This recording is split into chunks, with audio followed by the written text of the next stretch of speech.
itu di atas jam 12. Di atas jam 12 malam itu bisa dibuktikan. Ya, datang sendirian. Itu nanti akan nampak itu. Oke, pemirsa, kita saat ini sudah ada di makam Syekh Muhammad Yusuf. Jadi Syekh Muhammad Yusuf ini adalah pejuang kemerdekaan. Beliau yang disebut juga salah satu pitung sebagai generasi pitung pertama.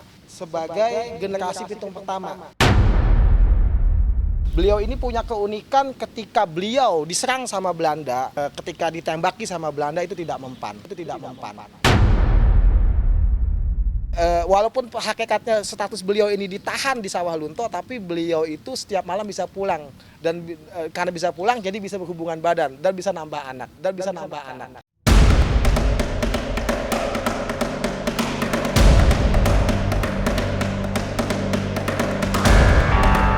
Datang ke kota Depok, sempatkanlah bertetira di pusara Syekh Muhammad Yusuf. Lokasinya yang berada di tengah perumahan elit kota Depok. Makam keramat ini menyimpan banyak cerita penuh misteri. Syekh Muhammad Yusuf dikenal sebagai si pitung dari Depok karena ia merupakan pitung generasi pertama. Dikenal juga sebagai pejuang, Syekh Yusuf sangat ditakuti karena memiliki kesaktian tinggi. Lantas, benarkah makam ini pernah 2 kali digusur tapi selalu gagal? Jangan dulu berlalu, masih akan banyak keganjilan terjadi di sini. Dan jangan lupa subscribe, like, share, dan komen agar tak ada yang terasa ganjil di sekitar Anda.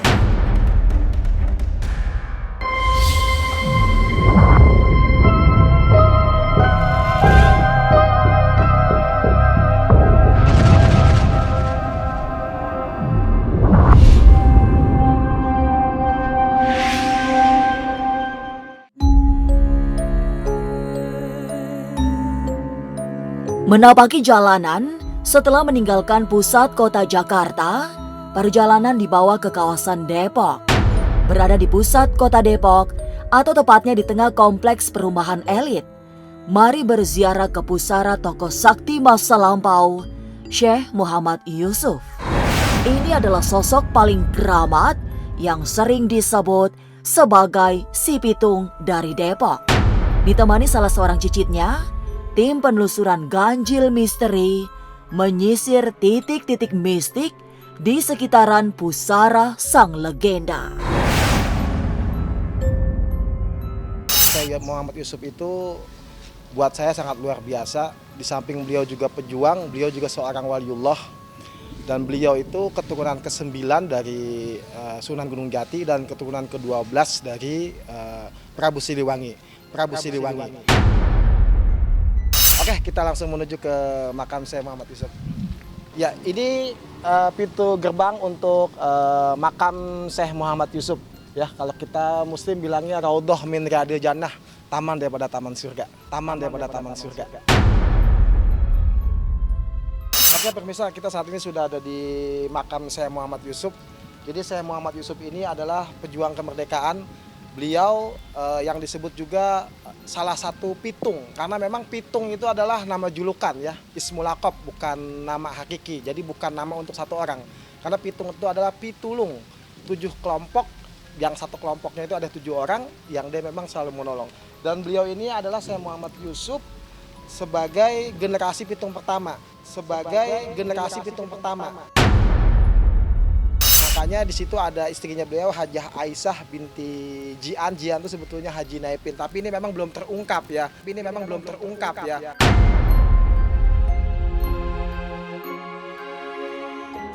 Jejak perjuangan Syekh Muhammad Yusuf abadi dalam cerita yang serba legendaris.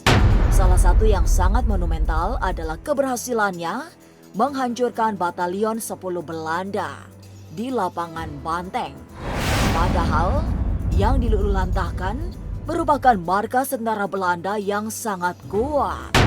Tapi bersama pasukan lain saat memimpin Laskar Hizbullah, Syekh Yusuf sangat ditakuti serdadu penjajah. Beliau ini yang memimpin pasukan Hizbullah untuk membumi hanguskan Batalion 10 Lapangan Banteng. Setelah sukses, beliau ke Depok dan memimpin pasukan Hizbullah untuk berjuang juga menumpas penjajah Belanda. Ketika beliau, Syekh Muhammad Yusuf, memimpin pasukan Hizbullah untuk membumi hanguskan Batalion 10 Lapangan Banteng, yaitu markas Belanda, beliau bersatu dengan pasukannya Haji Darib yang di Klender, dan juga bersatu dengan pasukan yang dari Hambalang dan juga Bekasi dengan Kiai Haji Nur Ali. Beliau ini punya keunikan ketika beliau diserang sama Belanda, tetapi pasukan beliau ketika diperintahkan oleh beliau untuk saling memegang berkait-kaitan, itu alhamdulillah ketika ditembaki sama Belanda itu tidak mempan. Tapi meski masih populer di kalangan terbatas, benarkah banyak peziarah yang datang ke pusaranya? Alhamdulillah ya, banyak yang ziarah, khususnya di malam-malam Jumat banyak. Karena memang beliau ini kalau saya lihat memang masih kalangan terbatas orang yang tahu ya, karena beliau salah satu wali yang mastur, yang disembunyikan. Banyak yang ziarah, tapi kalangan terbatas di malam-malam tertentu.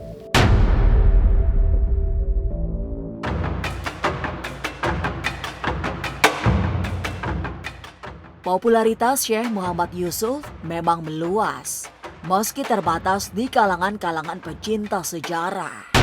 Tapi benarkah tokoh sakti ini berasal dari keturunan orang-orang hebat, termasuk Prabu Siliwangi? Jangan kemana-mana, tetap subscribe, like, share, dan komen agar tak ada yang terasa ganjil di sekitar Anda.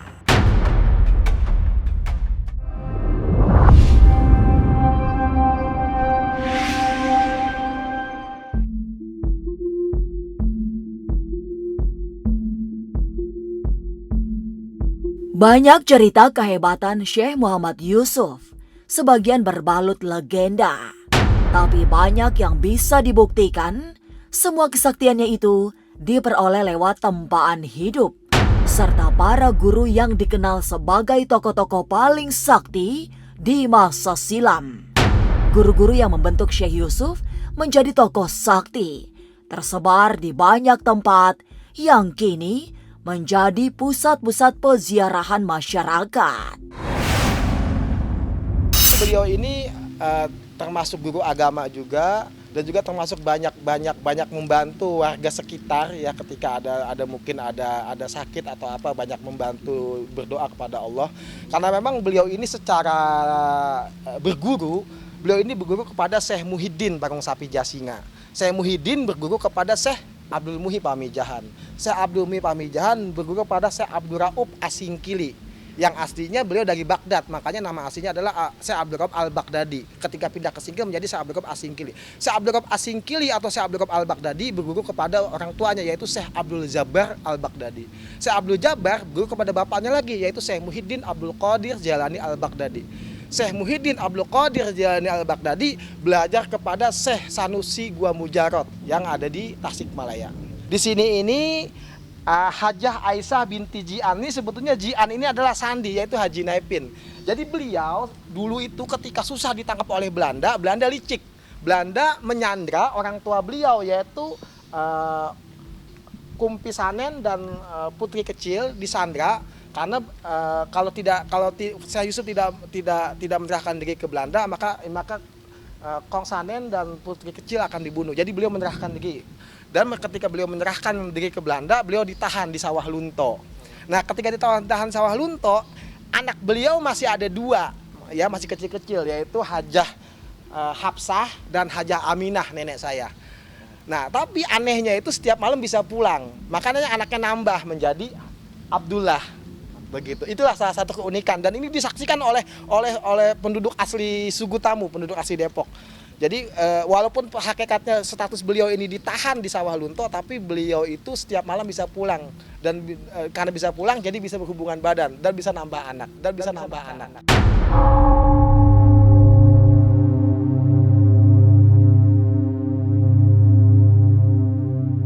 Tidak sebatas kisah dari masa silam, kesaktian Syekh Muhammad Yusuf juga bisa disaksikan di masa kini. Setidaknya 2 kali gagal dipindahkan menunjukkan kemampuannya yang tak biasa. Kemampuan membuat alat-alat modern gagal menyentuh tanah pusaranya. Itu yang membuat makam pimpinan para pitung ini tetap terjaga di tengah kompleks perumahan elit kota Depok. Nah, kelebihan yang saat ini yang kita lihat, makanya makam ini masih tetap berada di Pesona Kayangan. Karena memang alhamdulillah sudah 2 kali ini mau dipindahkan tidak bisa. Pertama kena proyek pipa gas alam tahun 1975. Alhamdulillah Allah jaga.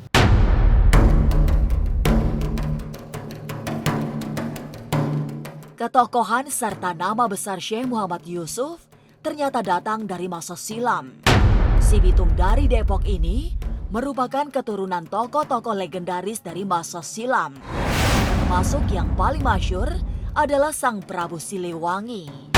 Di kompleks pemakamannya di pusat kota Depok masih bisa dijumpai pusara orang-orang terdekatnya, mulai dari istri hingga para orang tuanya. Oh iya, ini keluarga semua. Ini beliau Syekh Muhammad Yusuf, ini orang tua beliau, Syekh Sanen bin Kidan. Ya, ini yang sebelah sana itu makam orang tua beliau ya. Ini orang tuanya Syekh Muhammad Yusuf. Jadi Syekh Muhammad Yusuf itu kalau ke Sunan Gunung Jati itu lewat ibu beliau. Ini putri kecil.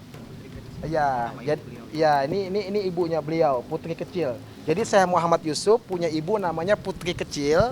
Putri Kecil punya bapak Pangeran Kuflu. Pangeran Kuflu punya ibu Putri Deknor. Putri Deknor punya bapak Raden Saleh. Raden Saleh punya bapak Pangeran Ahmad Jaketra. Jakarta ketiga. Pangeran Ahmad Jakarta, ya Jakarta ketiga punya bapak Tubagus Angke. Tubagus Angke punya bapak Raden Fathahilah, Jakarta pertama. Tubagus Angke punya istri Ratu Ulung Ayu. Jadi jadi Raden Fathahilah punya istri Ratu Ulung Ayu. Jadi Ratu Ulung Ayu itu adalah ibunya Tubagus Angke. Ratu Ulung Ayu dan Sultan Hasanuddin Al-Bantani ini adik kakak. Ratu Ulung Ayu dan Sultan Hasanuddin Al-Bantani ini adalah putra dan putrinya dari Raden Syarif Hidayatullah Sunan Gunung Jati. Nah, Raden Syarif Hidayatullah punya ibu namanya Putri Larasantang. Putri Larasantang punya bapak Sri Baduga Maharaja Kaaji Pakuan Pajajaran Prabu Jayadiwata Sangki Pemanah Rasa bin Sri Baduga Maharaja Prabu Diwaniskala bin Sri Baduga Maharaja Prabu Niskala Wastu Kencana bin Sri Baduga Maharaja Prabu Lingga Buana. Berasal dari leluhur yang tak sembarangan, Syekh Muhammad Yusuf dibekali ilmu kesaktian yang pilih tanding. Tapi benarkah makamnya yang sangat keramat juga dijaga sosok-sosok tak terlihat? Bagaimana dengan 91 sancang yang membuat makam tetap lestari? Jangan kemana-mana, tetap subscribe, like, share, dan komen agar tak ada yang terasa ganjil di sekitar Anda.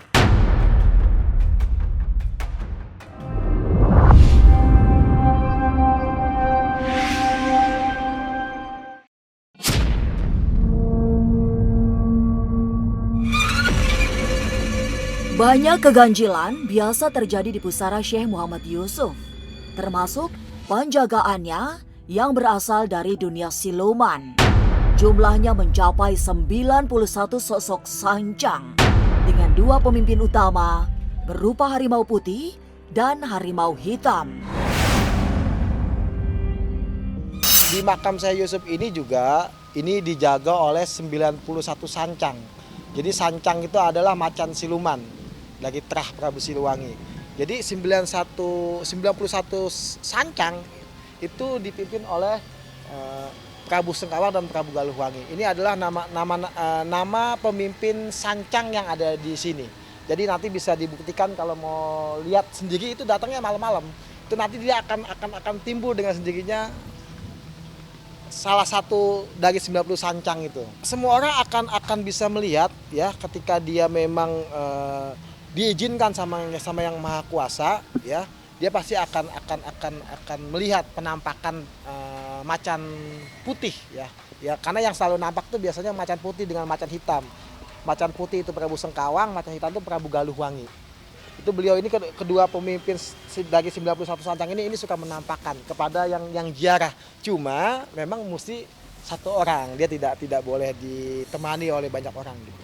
Itu di atas jam 12. Di atas jam 12 malam itu bisa dibuktikan. Ya datang sendirian, itu nanti akan nampak itu.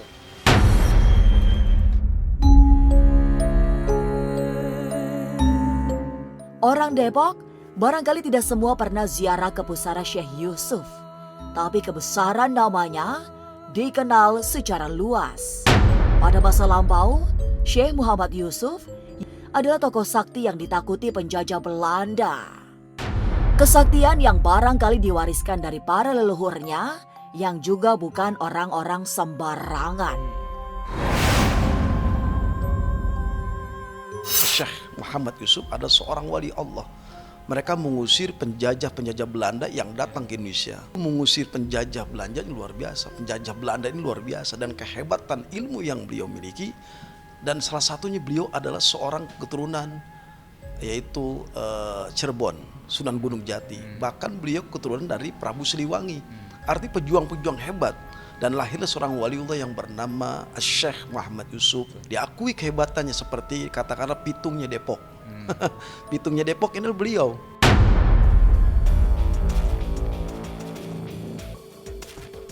Semua cerita hebat dialamatkan kepada Syekh Muhammad Yusuf. Posisinya di tengah perumahan mewah kota Depok menunjukkan bahwa kekeramatannya sangat kuat. Seperti di banyak tempat, pusara tokoh-tokoh keramat memang tidak boleh diperlakukan sembarangan. Masyarakat lokal, bahkan pemerintah setempat harus memberikan penghormatan yang tinggi agar keberadaannya memberi manfaat. Kalau memang tidak bisa dipindahkan, maka ada kewajiban. Maka harus ada yang namanya warga tersebut, Pemda tersebut untuk melestarikan bahwasanya ini yang dipindahkan adalah seorang pejuang besar yang membela agama Islam, yang mengusir penjajah Belanda di negeri kita. Maka dan dilestarikan dengan apa? Maka diurus makamnya, makamnya. Jadi hal gaib ini kan pasti ada, namanya juga makam keramat, itu pasti ada penjaganya yang gak mau dipindahkan, apalagi ini makam seorang aulia seperti itu. Untuk makom yang ada di daerah Depok ataupun Bogor ini, saya melihat di sekelilingnya itu ada seorang pangeran ataupun seorang panglima, ya kan, panglima yang untuk benar-benar menjaga, untuk benar-benar menutupi dalam artian agar yang namanya makam ini nggak bisa digusur ataupun dipindahkan. Syekh Muhammad Yusuf memang bukan tokoh sembarangan. Inilah si pitung dari Depok yang hidup dengan legenda luar biasa. Tidak hanya sakti, hingga serdadu Belanda selalu gagal menangkap, tapi juga dicintai rakyatnya. Dan dari makam yang tak bisa dipindahkan itulah, kita belajar menghargai tokoh keramat di masa silam. Inilah Ganjil yang akan menguak berbagai misteri di alam nyata dan tak kasat mata. Sampai jumpa pada episode selanjutnya dengan kisah-kisah ganjil setiap hari Senin, Kamis, dan Jumat pukul 5 sore. Tapi sebelumnya, jangan lupa subscribe, like, share, dan komen agar tak ada yang terasa ganjil di sekitar Anda.